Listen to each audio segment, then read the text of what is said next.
kelahiran Sayyiduna wa Nabiyyuna wa Habibuna Muhammad sallallahu alaihi wasallam, membahaskan akan kelahiran, membahaskan akan kebangkitan sebagai zikroyat, sebagai peringatan kita kepada Nabi kita Muhammad sallallahu alaihi wasallam. Dan kita sekarang ini berada pada suku yang terakhir di dalam bulan Rabiul Awal, suku yang terakhir, dan pagi ini kita dah masuk 21 Rabiul Awal 1445 Hijriah. Bermaksud Allah Ta'ala mentakdirkan kita sebagai umat Islam yang duduk di atas muka dunia Allah Ta'ala ini pada abad yang ke-14. Kita adalah umat Islam yang Allah takdirkan kita duduk atas muka dunia ini adalah pada abad yang ke-14. Dan jauhnya kita dengan Nabi kita Muhammad sallallahu alaihi wasallam sejauh 1400 tahun lebih. Kemudian mengapa kita menyambut memperingati hari lahir Nabi sallallahu alaihi wasallam?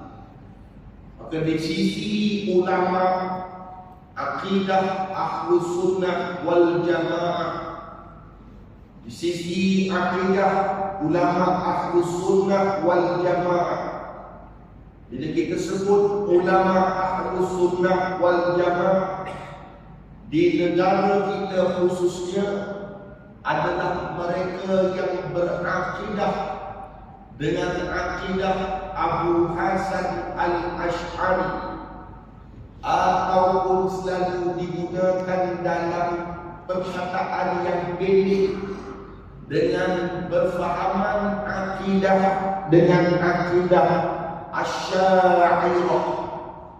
Sebagaimana kita di negara kita bermazhab dengan mazhab Muhammad bin Idris bin Asy-Syafi'i dengan menggunakan pandangan dengan singkatan mazhab Syafi'i.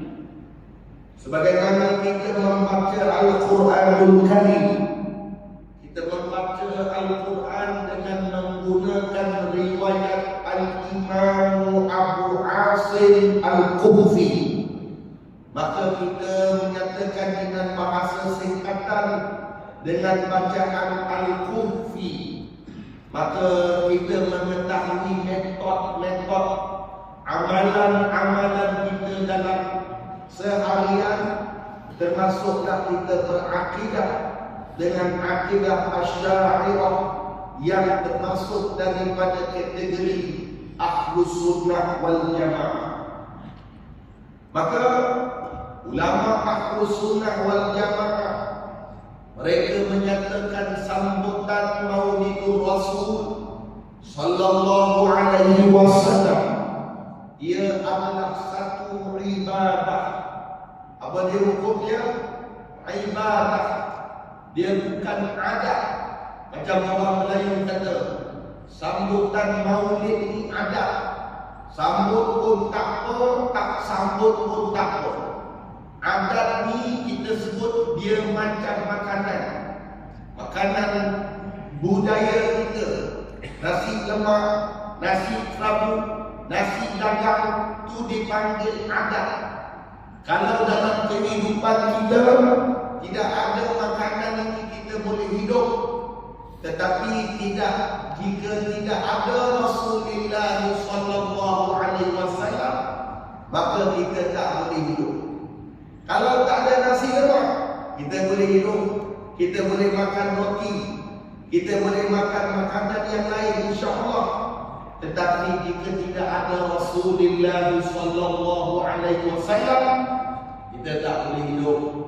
Dan kalau hidup sekalipun, kita akan duduk dalam kesesatan dan dalam laknat Allah Subhanahu wa taala. Dulu di tanah Melayu kita, figure dalam tanah Melayu kita yang melarang orang menyambut Maulidur Rasul sallallahu alaihi wasallam, nama dia Pak Hamka. Pak Hamka waktu muda dia berfahaman kaum muda. Saya ulang, Pak Hamka waktu dia muda, dia berfahaman kaum muda, yaitu Pak Hamka. Hamka nama dia Haji Abdul Malik Kiai Abdullah, itu dipanggil Hamka singkatan. Hamka waktu muda dia melarang orang menyambut maulid, melarang orang berselawat, beramai-ramai, dia melarang semua.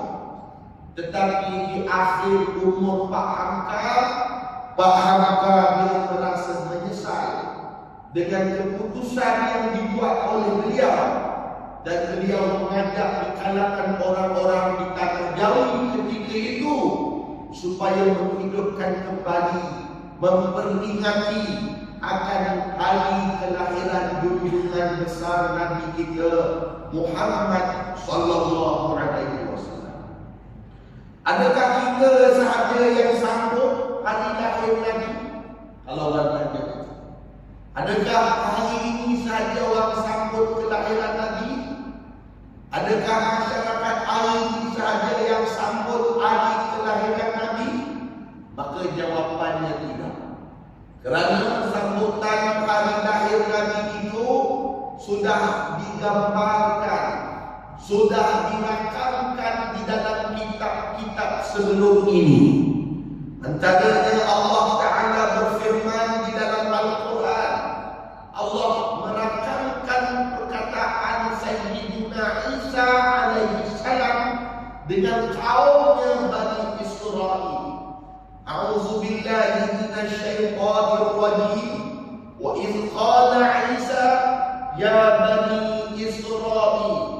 Wa idz qala Isa ibn Maryam ya Bani Israel, inni Rasulullah ilaikum musaddiqan lima bayna yadayya min at-Taurat wa mubasysyiran bi rasulin ya'ti min ba'di ismuhu Ahmad. Nabi Allah Isa beza dia dengan Nabi Muhammad sallallahu alaihi wasallam. Dengan Nabi Muhammad sallallahu alaihi wasallam beza dia sejauh 540 tahun. Berapa jauh? 540 tahun.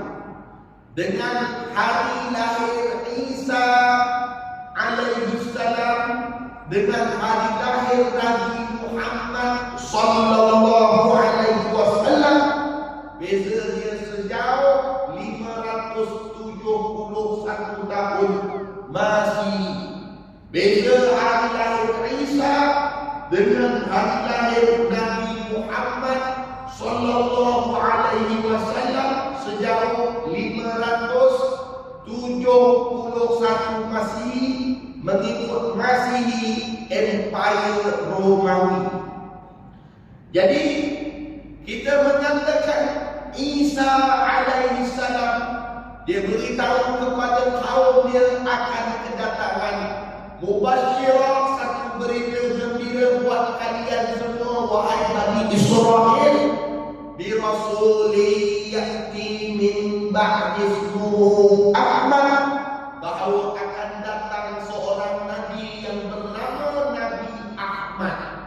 Nama nabi itu disebut dalam kitab Taurat, disebut dalam kitab Injil, disebut dalam kitab Zabur, bahawa menanti kedatangan kebangkitan kehadiran Sayyiduna wa Nabiyuna wa Habibuna Muhammad sallallahu alaihi wasallam. Tuan-tuan semua, di kalangan ayah-ayah, ibu-ibu mengetahui Nabi sallallahu alaihi wasallam sebelum dia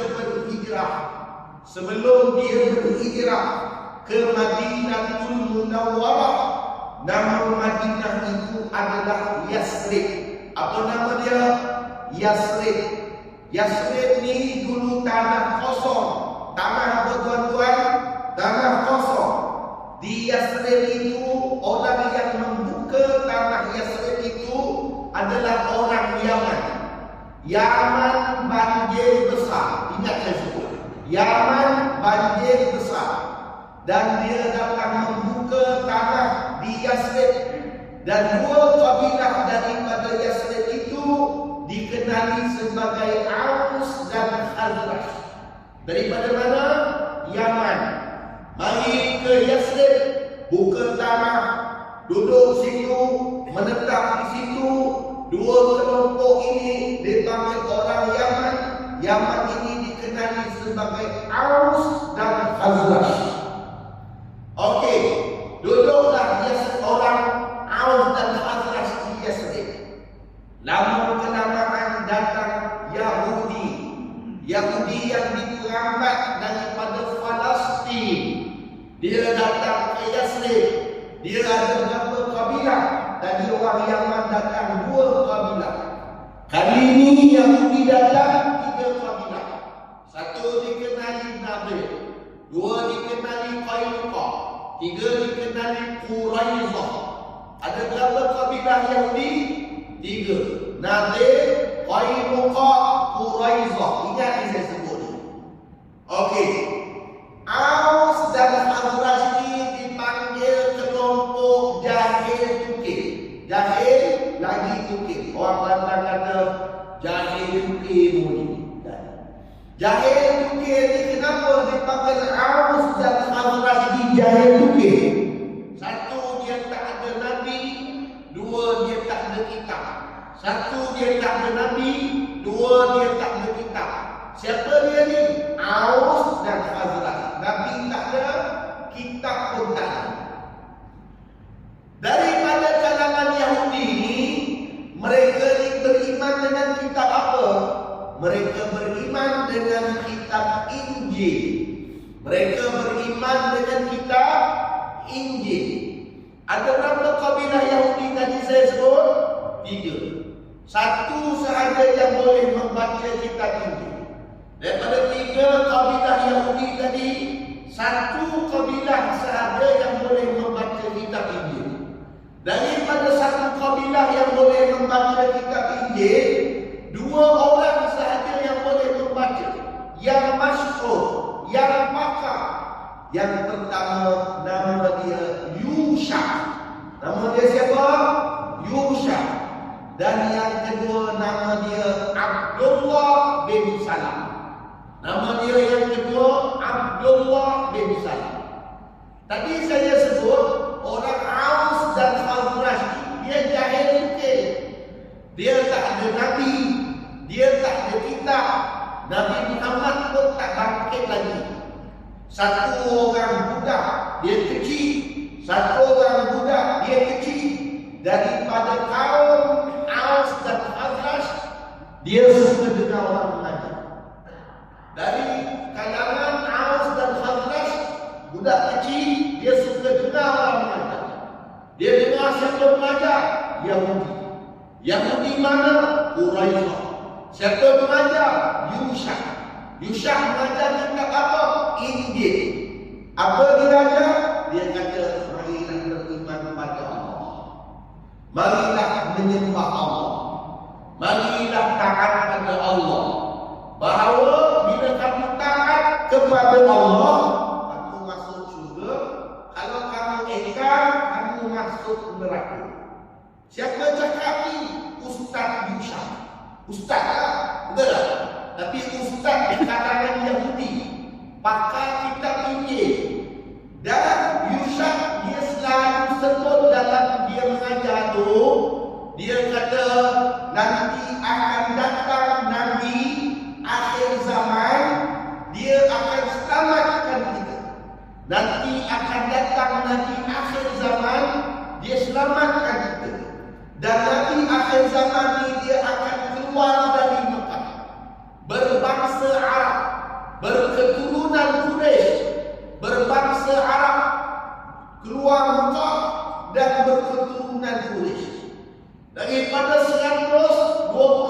ribu Nabi. Berapa Nabi? 124 ribu Nabi yang Allah takdirkan berbangsa Arab dan bercakap Arab. Hanya 4 orang Nabi saja. Satu, dikenali Nabi Allah Hud. 2, dikenali dengan Nabi Allah Saleh. 3, dikenali dengan Nabi Allah Syu'aib. 4, dikenali dengan Nabi Muhammad sallallahu alaihi wasallam. Dan apa yang selalu disebut oleh Yusha, dan Nabi ini bernama Nabi Ahmad. Tadi dalam kitab Taurat sebut nama apa? Ahmad. Dalam kitab Injil sebut nama apa? Ahmad. Dua-dua sebut Ahmad. Cuma Yusha kata, kita semua ni dah tak ada Nabi. Nanti akan datang Nabi akhir zaman. Kita semua kena beriman dengannya. Ni yang disebut dalam kitab Taurat, dalam kitab Injil. Jadi Yusha ni dia mengajar, dia sebut, selalu dia sebut. Waktu itu budak yang selalu dengar ceramah Yusha ni, nama dia siapa tuan-tuan? Salamah. Salamah ni siapa? Salamah ni bila dia besar, dia ahli badan. Dia siapa tuan-tuan? Bila dia besar, dia ahli badan. Ahli badan ni orang keluar perang Badar, duduk dalam tentera Islam bersama dengan Nabi Muhammad sallallahu alaihi wasallam. Boleh sampai lagi? Boleh? Okey. Hari demi hari, minggu demi minggu, bulan demi bulan, tahun demi tahun, yang Yusha disebut, yang didengar oleh budak yang bernama Salamah. Lama, tiba-tiba Salamah ini dengar Nabi Ahmad sudah ada di Mekah. Nabi Ahmad sudah ada di Mekah. Dan bila Salamah ini dengar, dan dia sudah mendapat kepastian daripada orang lama-lama, dan dia berlari pergi cari Yusha. Yusha siapa? Ustaz yang boleh membaca kitab Injil, yang memberitahu kepada orang-orang ramai nanti datang Nabi akhir zaman. Nama dia Nabi Ahmad, yang wajib kita beriman dengan dia, dan dia akan menyelamatkan kita. Salamah pun dia lari pergi mencari Yusha. Bila dia cari Yusha, dia bagi tahu Yusha, wahai tuan guru, dulu kamu selalu sebut dalam kuliah kamu bahawa nanti akan datang Nabi akhir zaman. Nabi ini Nabi dari Mekah, dia akan selamatkan kita, dan aku dah dapat khabar dan sahih dan sah dia dekat Mekah. Dan kami dikhabarkan tak lama dia akan datang dekat tempat kita. Memang lepas tu Nabi akan berhijrah ke Yasrib. Betul tak? Dan bila Salamah bagi tahu dekat Yusha macam tu, apa Yusha kata? Yusha kata, yang aku sebut tu bukan dia. Dia ni penipu. Aku sebut tu orang lain. Nampak tak? Inilah kita kata Yahudi. Padahal dia lah yang mengajar. Dia lah sebut. Kerana apa Yusha jadi macam ni? Kerana hasad. Dia orang anggap dia orang alim. Bila dia kata kalau datang Ahmad, kitab yang aku mengajar ni tak kena buang lah. Yang kedua, orang takkan rujuk aku dah. Sekarang ni orang dengar aku mengajar. Sekarang ni orang dengar aku mengajar. Nanti kalau datang dia, orang tak dengar dah aku mengajar. Ini Yusha. Adakah semua Yahudi jahat? Tidak. Ada juga Yahudi yang soleh. Ada juga Yahudi yang beriman. Satu orang Yahudi yang boleh baca kitab. Tadi saya sebut 2 orang. Satu Yusha, dan yang kedua Abdullah bin Salam. Abdullah bin Salam ni dia tahu bahawa tanda Nabi di akhir zaman kitab Injil, tanda Nabi di akhir zaman tahu macam mana nak dapat anak lelaki dan tahu macam mana nak dapat anak perempuan. Siapa tahu ayat itu tu? Nabi di akhir zaman. Siapa cakap? Abdullah bin Salam. Siapa Abdullah bin Salam? Ustaz juga di kalangan Yahudi. Kata Abdullah bin Salam, kalau Muhammad boleh jawab soalan aku ini, aku masuk Islam. Dan bila mana Abdullah bin Salam pergi bertemu dengan Nabi kita Muhammad sallallahu alaihi wasallam, lalu Nabi boleh menjawab soalan ini. Cuma saya tak boleh sebut kata yang hadis perkataan tak tahu. Ya, kalau nak tahu, jumpa saya, bawa kambing seekor, bawa kita jadi. Dua, sebab ada orang jadi anak sikit. Jadi Nabi sallallahu alaihi wasallam menjawab soalan daripada Abdullah bin Salam. Dan Nabi boleh jawab, dan Abdullah bin Salam berjanji kalau kau boleh jawab soalan aku masuk Islam. Dan Abdullah bin Salam pun masuk Islam. Bila dia masuk Islam, dia kata kepada Nabi sallallahu alaihi wasallam. Dia beritahu kepada Nabi, dia kata kepada Nabi, wahai Rasulullah, kau nak tahu tak yang kau aku Yahudi ini celaka? Ni Ustaz Abdullah bin Salam dia kata, kau aku ni celaka. Nabi kata, kenapa kau cakap macam tu? Kalau kau tak percaya, mari kau ikut aku. Dan nanti berada di hadapan kaum aku, kau tanya siapa?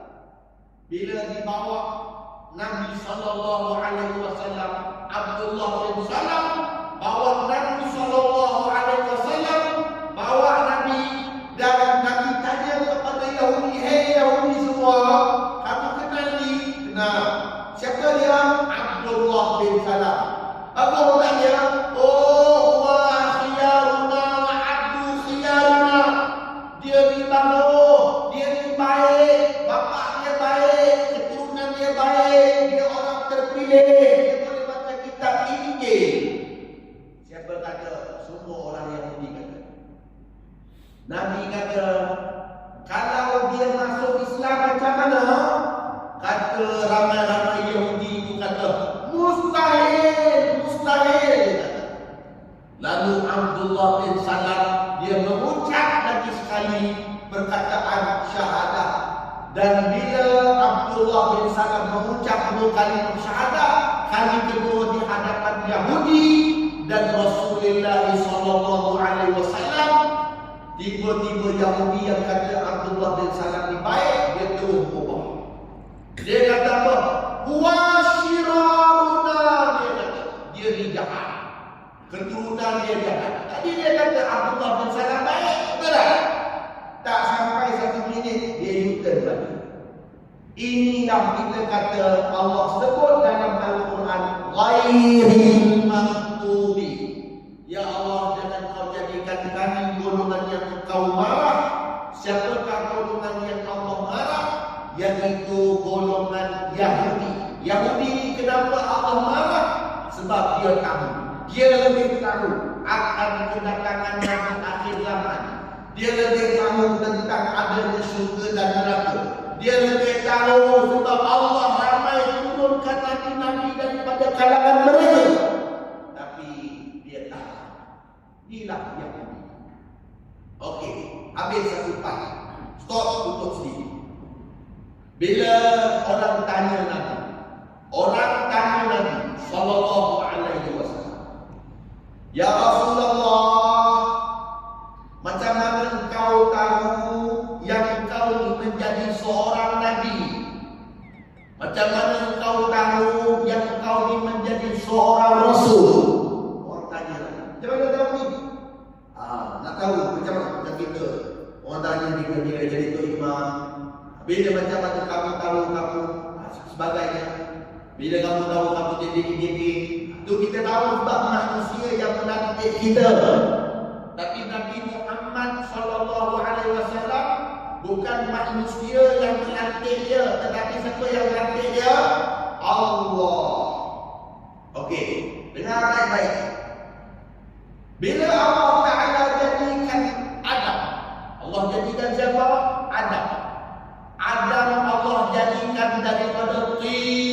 daripada tanah. Qabla nufikha fir ruh, dan sebelum Allah tiupkan. Nabi kata Allah jadikan Adam. Adam ni Allah jadikan daripada tanah. Dan bila Allah jadikan Adam dari tanah, Adam ni duduk cangkung dalam syurga selama 40 tahun. Berapa tahun? 40 tahun. Dengar baik-baik saudara. Kenapa Allah Ta'ala tak tiup lagi? Allah nak buat i'lan. I'lan kepada siapa? Kepada ahli langit. Siapa ahli langit? Di kalangan malaikat. I'lan untuk apa? I'lan nak bagi tahu bahawa Nabi akhir zaman, bahawa dia adalah ketua bagi kalangan manusia. Manusia yang akan mentadbir dunia. Waktu itu roh tak tiup lagi. Dan antara sebelum roh itu ditiupkan, maka Allah mengisytiharkan aku adalah penghulu segala nabi-nabi. Allah isytihar aku ni penghulu segala nabi-nabi. Satu. Kemudian Allah isytihar aku ini adalah ketua bagi anak Adam. Ketua bagi anak Adam. 3. Allah isytihar aku ni kekasih dia. 4. Allah isytihar aku ni sebagai Rasul Ulul Azmi. Banyak isytihar yang Allah berikan kepada kekasih. Barulah Allah isytihar Adam alaihi salam sebagai bapa segala manusia.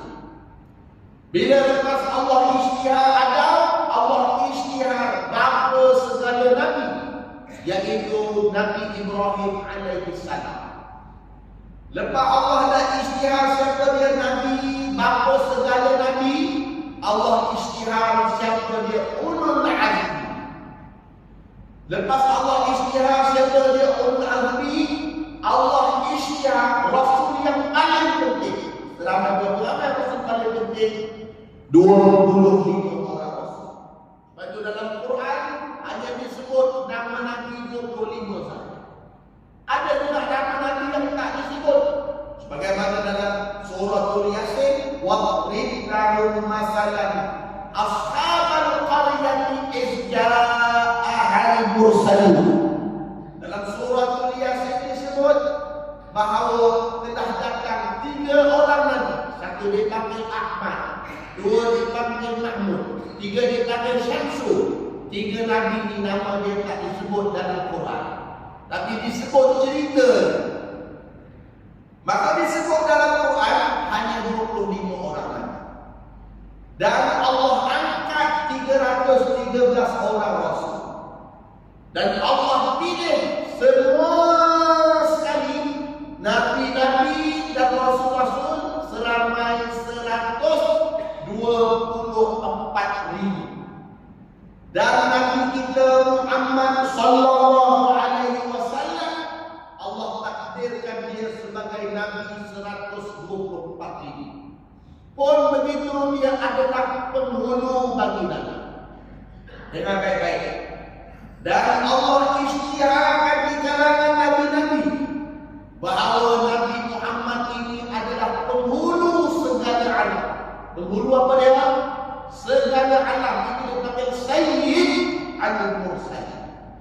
Sebab itu kalau kita baca dalam Al-Quran Al-Karim, 2 orang beriman yang boleh takbir dunia. Dunia hari ini tak ada orang boleh takbir dunia.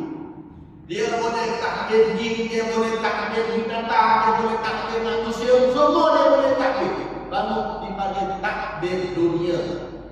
2 orang sahaja yang boleh takbir dunia. Yang pertama dikenali sebagai Sulaiman alaihi salam, dan yang kedua Zulkarnain. Ini 2 je. Dan selebihnya tak boleh. Ibrahim pun tidak. Tetapi Ibrahim Allah takdirkan wa wahabna lahu Ishaq wa Yaqub. Daripada Ibrahim ini Allah jadikan keturunan yang Nabi-Nabi. Nabi Muhammad sallallahu alaihi wasallam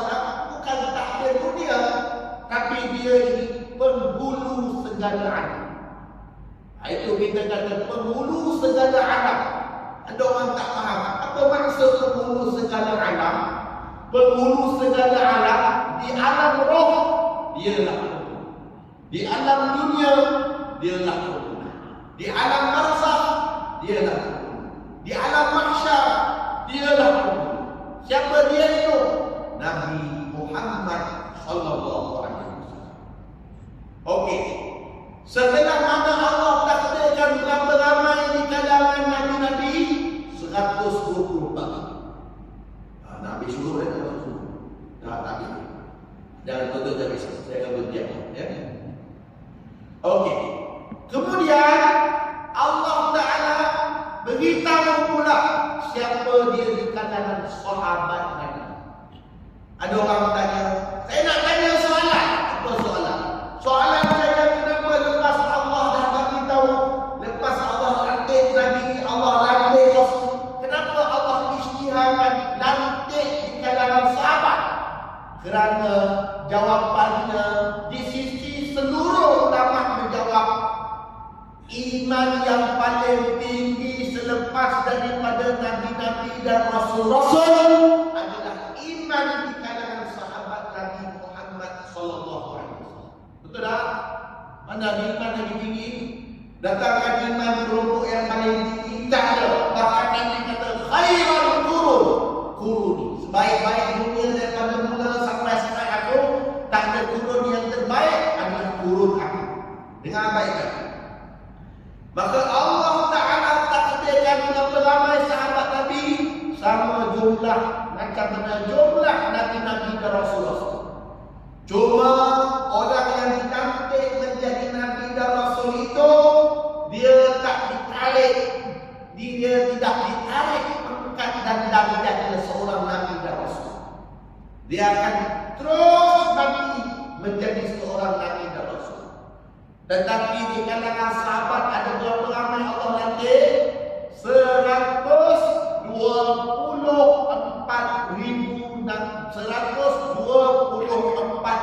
sahabat. Daripada 124,000 sahabat, 400 orang ditarik darjat sahabat. Ditarik darjat sahabat. Kenapa ditarik? Kerana mereka ada yang murtad dan mereka ada yang menjadi munafik akidah. Maka mereka ditarik darjat, dikira sebagai sahabat Nabi Muhammad sallallahu alaihi wasallam. Okey. Nak ringkas cerita. Kemudian Nabi kan dah pergi hijrah ke Yathrib. Habislah Mekah. Nabi pun tak habis tahu. Betul tak? Tapi Abu Jahal, Abu Lahab, Abu Sufyan, dia kata, kita kau mana kau kena bunuh juga Muhammad. Kau mana pun kita kena bunuh Muhammad. Bila dia sebut macam tu, kenapa dia kata macam tu? Dia kata takut Islam yang dibawa oleh Muhammad itu takut patah balik ke Mekah. Itu cerita. Takut patah balik ke Mekah. Dia dah pergi hijrah ke Madinah, ke Yathrib. Takut Islam yang dibawa itu takut patah balik ke Mekah. Risau. Jadi tuan-tuan ibu-ibu semua, apa yang berlaku? Maka berlakulah 17 kali peperangan. Berapa kali peperangan? 17. Sekali dia Nabi kalah, berapa? Yang lain semua Nabi menang. Dan semua orang yang memerangi Nabi ini, mereka semua peluk Islam pada tahun yang ke-21 kenabian. Berapa kenabian?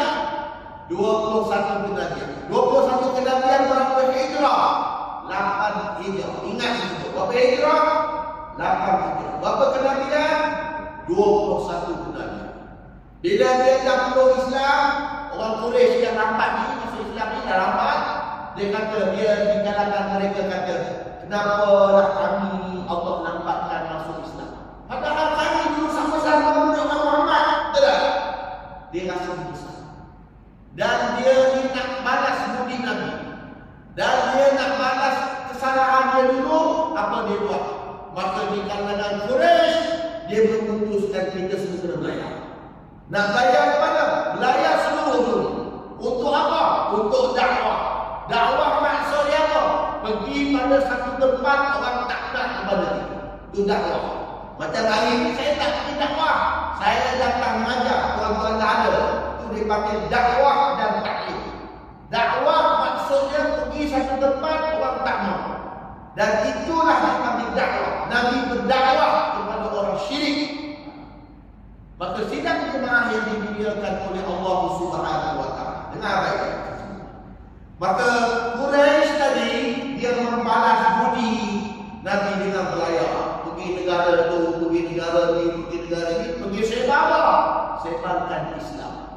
Sehinggalah Islam sampai ke tanah Melayu kita di zaman Sayyidina Utsman bin Affan, yang mana dia sampai di kepulauan Indonesia. 17 pulau waktu itu diislamkan. Dan waktu itu dalam sejarah menyebut kesemua orang penduduk di tanah Melayu adalah beragama Hindu. Maka sidang jemaah yang dimuliakan oleh Allah Ta'ala, ini adalah ringkasan. Saya reka ada tuan-tuan perisau mungkin lepas ni nak pergi pasar apa, jadi tak pergi lama. Jadi insya-Allah Ta'ala kita akan sambung dalam kuliah akan datang. Kalau Nabi dia ada tingkatan, ada ulul azmi, ada 25 orang rasul, ada 313, ada 124,000, ada 40. Maka adakah sahabat ini juga ada tingkatannya? Adakah semua sahabat ini sama saja? Maka kita akan jawab dalam kuliah semua akan datang. Tuan-tuan doa siap biasa dia datang, ya. Janji-janji akhir tak datang. Okey, jadi sebelum saya tutup pada pagi ini, kita akan mendengarkan bacaan rawi. Boleh? Rawi ini dipanggil bacaan Barzanji oleh Ustaz D. Ustaz D ni biasa kadang-kadang dia jual madu, tuan-tuan ingat kan? Ustaz D ni makam sebut, dia ni seorang guru Al-Quran dan dia juga isterinya penjual kuih. Dan dia anak dia 8 orang, 6 orang anak dia hafiz dan hafizah. Datangnya dia daripada negara Papua New Darussalam. Jadi dia kadang-kadang pagi dengan saya, kadang-kadang tak datang, kadang-kadang datang, dia cakap celup. Jadi pada pagi ini kita akan dengar bacaan rawi daripada Ustaz Din satu saja, dan kemudian kita akan bawa ramai-ramai selawat ke atas Nabi Muhammad sallallahu alaihi wasallam. Kita jemput Ustaz Din kita, supaya kita bersyukur. Tak apa. Ni orang kata dia tak mengajar, dia baca rawi ni, ya. Kalau mengajar dia ada tauriah, baca rawi lah, ya. Dia baca rawi saja.